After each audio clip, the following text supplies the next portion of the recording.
Welcome back to my channel friends. ನೀವು ನೋಡ್ತಾ ಇದ್ದೀರಾ Kavitha's Kannada recipe channel. Friends, ಇವತ್ತಿನ ವಿಡಿಯೋದಲ್ಲಿ ಒಂದು ಆರೋಗ್ಯಕರವಾದಂತಹ ಲಾಡು ರೆಸಿಪಿನ ತೋರಿಸ್ತಾ ಇದ್ದೀನಿ. ನಮ್ಮ ಬಡವರ ಬಾದಾಮಿ ಶೇಂಗಾ, ಆ ಶೇಂಗಾಯಿಂದ ಮಾಡುವಂತಹ ಒಂದು ಹೆಲ್ದಿ ಸ್ವೀಟ್ ರೆಸಿಪಿನ ಇವತ್ತಿನ ವಿಡಿಯೋದಲ್ಲಿ ನಾನು ನಿಮ್ಮ ಜೊತೆ ಶೇರ್ ಮಾಡ್ತಾ ಇದ್ದೀನಿ.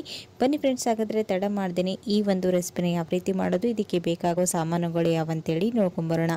ಇಲ್ಲಿ ಮೊದಲೇದಾಗಿ ನಾನು ಒಂದು ಪ್ಯಾನನ್ನು ಬಿಸಿ ಮಾಡೋದಕ್ಕೆ ಇಟ್ಟಿದ್ದೀನಿ. ಇಲ್ಲಿ ನಾನು 2 ಕಪ್ನಷ್ಟು ಶೇಂಗಾನ ಹಾಕೊಳ್ತಾ ಇದ್ದೀನಿ. ನೀವು ಮನೆಯಲ್ಲಿರ್ತಕ್ಕಂಥ ಯಾವುದಾದ್ರೂ ಕಪ್ಪನ್ನು ಮೆಜರ್ಮೆಂಟ್ ಆಗಿ ಯೂಸ್ ಮಾಡ್ಬೋದು. ನಾನಿಲ್ಲಿ 2 ಕಪ್ನಷ್ಟು ಶೇಂಗಾನ ತಗೊಂಡಿದ್ದೀನಿ. ಇದನ್ನು ಚೆನ್ನಾಗಿ ಸ್ಟವ್ನ ಲೋ ಟು ಹೈ ಫ್ಲೇಮಲ್ಲಿ ಅಡ್ಜಸ್ಟ್ ಮಾಡಿಕೊಂಡು ಈ ರೀತಿ ಆಗೋವರೆಗೂ ಚೆನ್ನಾಗಿ ಹುರ್ಕೊಂಡು ತಗೊಳ್ಬೇಕು. ಇವಾಗ ಇದನ್ನು ನಾವು ಒಂದು ಪ್ಲೇಟ್ಗೆ ತೆಗೆದುಕೊಳ್ಳೋಣ. ಇವಾಗ ಅದೇ ಪ್ಯಾನ್ಗೆ ನಾನಿಲ್ಲಿ 1 ಕಪ್ನಷ್ಟು ಬಿಳಿ ಎಳ್ಳನ್ನು ತಗೊಂಡಿದ್ದೀನಿ. ನೀವು ಕಪ್ಪು ಎಳ್ಳು ಇದ್ರೂ ತಗೊಳ್ಬೋದು. ಹಾಗೇನೆ ಇದರಲ್ಲಿ ಒಂದು 4 ಗೋಡಂಬಿ ಹಾಗೆ ಒಂದು 5 ಬಾದಾಮಿನ ಹಾಕ್ತಾ ಇದ್ದೀನಿ. ನೀವು ಎಕ್ಸ್ಟ್ರಾ ಬೇಕಾದರೂ ಹಾಕ್ಕೊಳ್ಬೋದು. ಡ್ರೈ ಫ್ರೂಟ್ಸ್ ಹೆಲ್ತಿಗೆ ತುಂಬಾ ಒಳ್ಳೆಯದು. ಸೊ ಇದ್ರೆ ಹಾಕ್ಕೊಳ್ಳಿ, ಇಲ್ಲಾಂದರೆ ಸ್ಕಿಪ್ ಕೂಡ ಮಾಡ್ಬೋದು, ಇದು ಆಪ್ಷನಲ್. ಇವಾಗ ಇಲ್ಲಿ ನೋಡ್ತಾ ಇದ್ದೀರಾ, ಈ ಎಳ್ಳನ್ನು ಕೂಡ ಅಷ್ಟೇ ಚೆನ್ನಾಗಿ ಘಮ ಬರೋವರೆಗೂ ನೀಟಾಗಿ ಫ್ರೈ ಮಾಡ್ಕೊಳ್ಳಿ. ಇವಾಗ ಎಳ್ಳು ಕೂಡ ಚೆನ್ನಾಗಿ ಫ್ರೈ ಆಗಿದೆ. ಇವಾಗ ಇದನ್ನು ತೆಗೆದುಕೊಂಡು ಇಟ್ಕೊಳ್ಳೋಣ. ಈ ಕಡೆ ನಾನು ಇದಕ್ಕೆ ಬೆಲ್ಲದ ಸಿರಪನ್ನು ರೆಡಿ ಮಾಡ್ಕೊಳ್ತಾ ಇದ್ದೀನಿ. ನಾನಿಲ್ಲಿ ಒಂದು ಬೌಲಲ್ಲಿ ನೀರನ್ನು ಹಾಕಿಬಿಟ್ಟು ನಾವೆಷ್ಟು ಶೇಂಗಾನ ತೊಗೊಂಡಿದ್ದೀವಲ್ವ ಅಷ್ಟೇ ಕ್ವಾಂಟಿಟಿಯಲ್ಲಿ ನಾನು 2 ಕಪ್ನಷ್ಟು ಬೆಲ್ಲನ ತೊಗೊಂಡು ಇದನ್ನು ಕೂಡ ಅಷ್ಟೇ ಚೆನ್ನಾಗಿ ಕರಗಿಸ್ಕೊಂಡು ತಗೊಳ್ತಾ ಇದ್ದೀನಿ. ಪಾಕ ಮಾಡೋ ಅವಶ್ಯಕತೆ ಏನಿಲ್ಲ, ಜಸ್ಟ್ ಕರಗಿದ್ರೆ ಸಾಕು. ಇಲ್ಲಿ ನೋಡ್ತಾ ಇದ್ರೆ ಇವಾಗ ಬೆಲ್ಲ ಕರಗಿದೆ. ಇದನ್ನು ಸಪ್ರೇಟಾಗಿ ತೆಗೆದುಕೊಂಡು ಇಟ್ಕೊಳ್ಳೋಣ. ಇಲ್ಲಿ ನಾವು ಎಲ್ಲನೂ ಮಿಕ್ಸಿ ಜಾರ್ಗೆ ಹಾಕೊಂಡು ಗ್ರೈಂಡ್ ಮಾಡ್ಕೊಂಡು ತೊಗೊಳ್ಬೇಕು. ಇಲ್ಲಿ ನಾನು 1 ಕಪ್ನಷ್ಟು ಕೊಬ್ಬರಿನ ಚೆನ್ನಾಗಿ ಕಟ್ ಮಾಡಿಬಿಟ್ಟು ಅದನ್ನು ಮಿಕ್ಸಿಗೆ ಹಾಕಿ ಗ್ರೈಂಡ್ ಮಾಡಿ ತೊಗೊಂಡಿದ್ದೀನಿ. ನೀವು ತುರಿದು ಬಿಟ್ಟಾದರೂ ತೊಗೊಳ್ಬೋದು. ಇಲ್ಲಿ ನಾನು ಮೊದಲಿಗೆ ಹುರಿದಿಟ್ಕೊಂಡಿರುವಂತಹ ಶೇಂಗಾ ಮತ್ತು ಎಳ್ಳು ಇದನ್ನು ಕೂಡ ಅಷ್ಟೇ ಚೆನ್ನಾಗಿ ಗ್ರೈಂಡ್ ಮಾಡ್ಕೊಂಡು ತೊಗೊಳ್ತೀನಿ. ಇವಾಗ ಇದಕ್ಕೆ ಫ್ಲೇವರ್ಗೋಸ್ಕರ ನಾನಿಲ್ಲಿ ಏಲಕ್ಕಿನ ಹಾಕಿದ್ದೀನಿ. ಏಲಕ್ಕಿ ಸಿಪ್ಪೆನ ಬಿಸಾಕೋ ಬದಲು ಅದನ್ನು ಕೂಡ ಯೂಸ್ ಮಾಡ್ಬೋದು. ಈ ಬೆಲ್ಲದ ಸಿರಪ್ ಚೆನ್ನಾಗಿ ಬಿಸಿ ಇತ್ತಲ್ವ, ಅದರಲ್ಲಿ ಸಿಪ್ಪೆ ಹಾಕಿದರೆ ಅದ್ರ ಫ್ಲೇವರ್ ಎಕ್ಸ್ಟ್ರಾ ನಮಗೆ ಸಿಗುತ್ತೆ. ಸೊ ಹಾಗಾಗಿ ಅದರಲ್ಲಿ ಹಾಕಿದ್ದೀನಿ. ಇವಾಗ ಇಲ್ಲಿ ನೋಡ್ತಾ ಇದ್ದೀರಾ, ಶೇಂಗಾ ಮತ್ತು ಎಳ್ಳು ಇದನ್ನು ಈ ರೀತಿಯಾಗಿ ತರಿಯಾಗಿ ಗ್ರೈಂಡ್ ಮಾಡ್ಕೊಂಡು ತೊಗೊಂಡಿದ್ದೀನಿ. ಇದನ್ನು ಪಕ್ಕಕ್ಕೆ ಇಟ್ಕೊಳ್ಳೋಣ.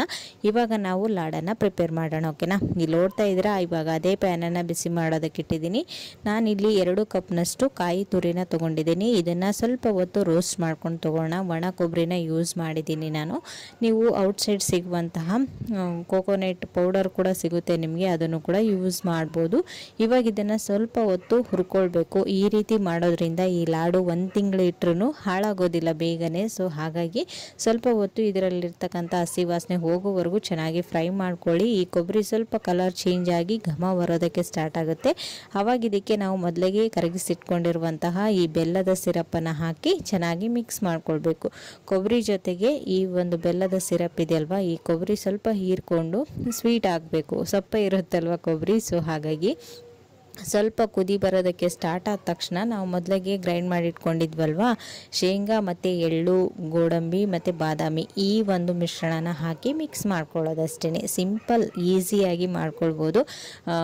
ಫಸ್ಟ್ ಟೈಮ್ ಮಾಡ್ತಾ ಇರೋರು ಕೂಡ ಈ ಒಂದು ರೆಸಿಪಿನ ಟ್ರೈ ಮಾಡ್ಬೋದು. ಪಾಕ ತೆಗಿಬೇಕು ಹಾಗೆ ಹೀಗೆ ಏನು ವರಿ ಇಲ್ಲ, ಆರಾಮಾಗಿ ಈ ಒಂದು ರೆಸಿಪಿನ ನೀವು ಮಾಡ್ಬೋದು. ಓಕೆನಾ? ಇಲ್ಲಿ ನೋಡ್ತಾ ಇದ್ರೆ ಇವಾಗ ಇದಕ್ಕೆ ನಾನಿಲ್ಲಿ 2 ಟೇಬಲ್ ಸ್ಪೂನ್ ಅಷ್ಟು ತುಪ್ಪನ ಯೂಸ್ ಮಾಡ್ತಾ ಇದ್ದೀನಿ. ಕಡಿಮೆ ತುಪ್ಪದಲ್ಲಿ ಒಂದು ಸ್ವೀಟ್ ರೆಸಿಪಿನ ನೀವು ಇನ್ಸ್ಟೆಂಟ್ ಆಗಿ ರೆಡಿ ಮಾಡ್ಬೋದು. ಇವಾಗ ಸ್ಟವ್ನ ಲೋ ಟು ಹೈ ಫ್ಲೇಮಲ್ಲಿ ಅಡ್ಜಸ್ಟ್ ಮಾಡಿಕೊಂಡು ಸ್ವಲ್ಪ ನೀರಿನಂಶ ಕಡಿಮೆ ಆಗೋವರೆಗೂ ಇದನ್ನು ಈ ರೀತಿನೇ ಮಿಕ್ಸ್ ಮಾಡ್ಕೊಳ್ತಾ ಇರಬೇಕು. ಸ್ವಲ್ಪ ಗಟ್ಟಿ ಅದಕ್ಕೆ ಬಂದ ತಕ್ಷಣ ಇದನ್ನು ಸ್ಟವ್ ಆಫ್ ಮಾಡಿ ಒಂದು ಲಿಡ್ನ ಕ್ಲೋಸ್ ಮಾಡಿ ಒಂದು 10 ಮಿನಿಟ್ಸ್ ಇದನ್ನು ರೆಸ್ಟ್ ಮಾಡಲು ಬಿಟ್ಟರೆ ಸಾಕು. ಇವಾಗ ನೋಡ್ತಾ ಇದ್ದೀರಾ, ಒಂದು 10 ಮಿನಿಟ್ಸ್ ಆಗಿದೆ. ಕೈಗೆ ಸ್ವಲ್ಪ ಎಣ್ಣೆ ಅಥವಾ ತುಪ್ಪನ ಸವರ್ಕೊಂಡು ಉಂಡೆನ ಮಾಡ್ಕೊಳ್ಳೋದಷ್ಟೇ. ಸೊ ಫ್ರೆಂಡ್ಸ್, ನೋಡಿದ್ರಲ್ವ ಎಷ್ಟು ಈಸಿಯಾಗಿ ಒಂದು ಹೆಲ್ದಿ ಆದಂತಹ ಲಾಡು ರೆಸಿಪಿನ ಮಾಡ್ಬೋದಂತೇಳಿ. ಈ ಒಂದು ಲಾಡು ತುಂಬಾ ಹೆಲ್ತಿಗೆ ಒಳ್ಳೆಯದು.